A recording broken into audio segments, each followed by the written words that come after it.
여러분 안녕하세요. 2023년 2월 12일 미국 주식 사랑 미주러브 시작하겠습니다.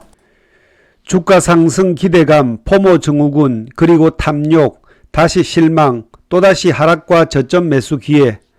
새해 들어 지금까지 보여준 주가의 흐름에 대한 개인 투자자들의 복잡한 감정일 겁니다.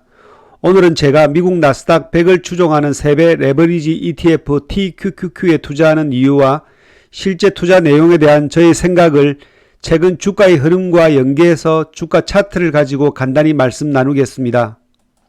여러분 다 아시는 것처럼 작년 22년 한 해 동안 주가는 줄줄 흘러내리기만 했는데요. 나스닥 100을 추종하는 3배 레버리지 TQQQ의 주가는 22년 1월 3일 개장 첫날 85.57달러로 시작해서 1년 만인 23년 1월 3일 새해 첫날 16.91달러까지 대폭락으로 마감했습니다. 그러나 23년 새해 들어 소비자 물가지표 둔화가 쏘아올린 투자심리 개선에다가 2월 기준금리 베이비 스텝 인상을 통해 보여준 연준 의장 제롬 파월의 다소 완화적인 금리정책 전망의 기대감만으로 한 달 만인 2월 2일 종가 기준 S&P 500은 8.8, 나스닥 종합은 무려 16.5% 급등했습니다. 그러나 애플, 아마존, 구글 등 미국을 대표하는 빅테크 기업들의 작년 4분기 부진한 실적 발표와 최근 연준 인사들의 기준금리 인상에 대한 강경 발언, 그리고 또다시 재확산되고 있는 긴축 우려로 주가는 다시 하락했는데요. 그래도 S&P 500은 작년 말 대비 6.5% 상승, 나스닥 종합은 11.9% 상승 자리에 위치해 있습니다. 2월달이 아직 절반 이상 남은 상황에서 주식 보유자들은 보유자들대로 추세 상승에 대한 기대감을 넘어 탐욕을 가졌던 게 사실이었고요.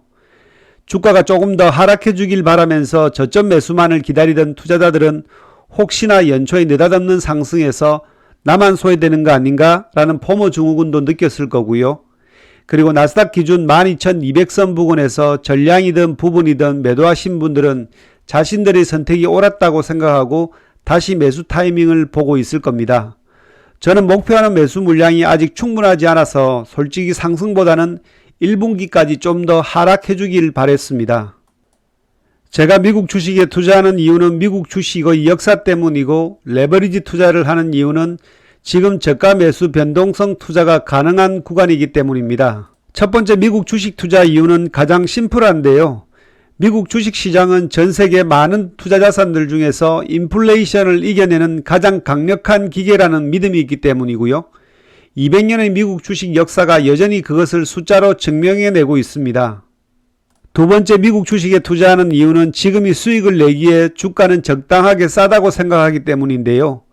주식을 통해 돈을 번 투자자들은 단순하게 전부 다 투자기간과 투자 종목에 상관없이 주식을 싸게 사서 비싸게 팔았기 때문입니다. 주식은 하락 변동성 시기에 매수하여 기업의 적정 가치인 밸류에이션 또는 더 비싼 프리미엄 그리고 그 이상 버블의 주식을 매도하는 건데요.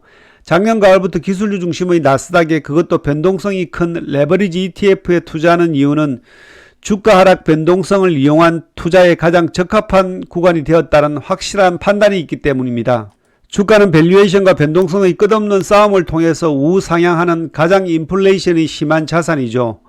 미국 연준의 정책에 의해서 만들어진 인위적인 주가 하락으로 향후 주가의 추가 하락 변동성도 남아있지만 상승 변동성이 훨씬 크다고 판단했기 때문입니다. 많은 주식 유튜버들이 미국 주식의 우상향과 레버리지 장기 투자 이야기를 엮어서 이야기합니다만 연준의 금리 인상이 멈추더라도 주가의 추세 상승은 쉽지 않을 수도 있고요. 코로나발 양적 완화 통화 정책과 미국 정부의 재정 지출 확대로 급등한 기술주들의 고점 회복까지 우상향은 당장 일어나지 않고 정말 오랜 시간이 걸릴 수도 있고요. 최근 몇 년간 클라우드 컴퓨팅과 소프트웨어 그리고 소셜미디어가 기술주 중심의 증시 상승을 주도는 해왔지만 코로나발 유동성이 만들어낸 거품만큼 주가는 하락하지 않았다고 봅니다. 다만 하락 구간에서도 늘 작은 랠리와 반등은 있었습니다. 줄곧 하락만 했던 것 같은 작년에도 나스닥 종합기준 2021년 11월 22일 최고점인 16,212에서 하락을 시작했다가 22년 3월 11일 12,581에서 18일 만에 14,646으로 13% 이상 반등했고요.